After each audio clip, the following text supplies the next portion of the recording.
Chuti namwe bagenzi bakunzi ba Action Vibe TV iteka ryawe iteka ryanje iteka ryacu ukwemera kuvyara ubuzima ndabaramukije amakuru y'uno munsi twaza kugaruka ku ntambwe yo gushira mu beranda Floribert Bwanacuyi imvukire yo mu gihugu geranira intwaro rusange ya Kongo nkuko vyari vyatangajwe na Vatikano kuri uno munsi w'Imana igenekerezo rya 15 ruheshi umwaka wa 2025 isaha 11 n'igice z'umuhingamo mu kibanza ceranda citire Paulo Mweranda Orlemir hariya i Roma niho haba ibirori vyo gushira mu bahimbaza umusore wo mu gihugu giharanira intwaro rusange ya Kongo Floribert Bwanacuyi.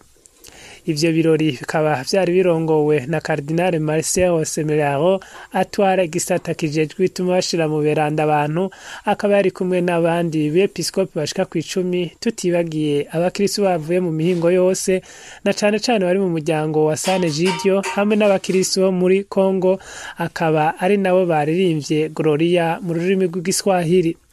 Nkuko yerekanywe kw'isanamu muri ivyo birori Floribert Bwanacuyi akaba yari kumwe n'abatishoboye hamwe n'abana bato ivyaranze ubuzima bwiwe ari mu muryango wa San Egidio.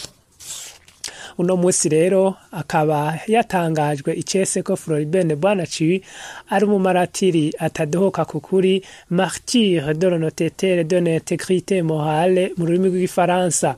Uwo mu maratiri avuka mu gihugu kibanye ca Kongo akaba yari umurayike yavusekiye igoma igenekerezo rya 13 ukwezi kwa gatandatu mu mwaka w'igihumbi kimwe n'amajana 981 yitavye Imana afise imyaka 26 mu mwaka w'ibihumbi 2007. Floribert akaba yari yize ibijanye n'amategeko hamwe n'ubutunzi akaba yari yatanguye ibijanye n'akazi muri komisariya ijejwe kurenganura abarenganijwe mu kigo c'igihugu ca Kongo kijejwe kuraba amadwane hamwe n'ibidandazwa.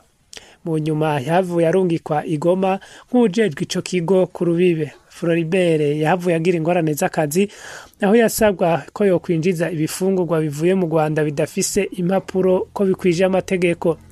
Nkuko intahe zivyemeza Floribert Bwanacuyi yahisemwo gupfa mu kwanka ko ivyo bifungurwa birengana hako vyinjira ngo vyica abantu benshi. Akaba yaranse no kurya igiturire avuga ko ayo mahera yo bacafuye ivyo bifungurwa navyo acara biturira. Uko gukora kwiwe kwatumye anyuruzwa mu nyuma ahava aricwa atogwa ikiziga. Nkuko umwepiskopi w'Igoma abivuga ati Floribert Bwanacuyi Bine Costini yapfuye kubera akazi ati yarazigamye umwidegemvye wiwe mu bihe bitoroshe yarerekanye ukwemera kwiwe gukomeye.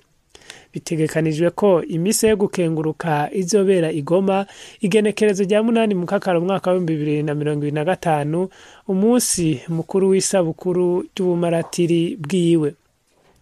Chuti namwe bagenzi bakunzi ba Action Vibe TV iteka ryawe iteka ryanje iteka ryacu ukwemera kuvyara ubuzima hani naho hagarukiye amakuru nariko ndabashikiriza Olivier Ntwari nabashikirije tukazosubira mu makuru yacu yo hanyuma.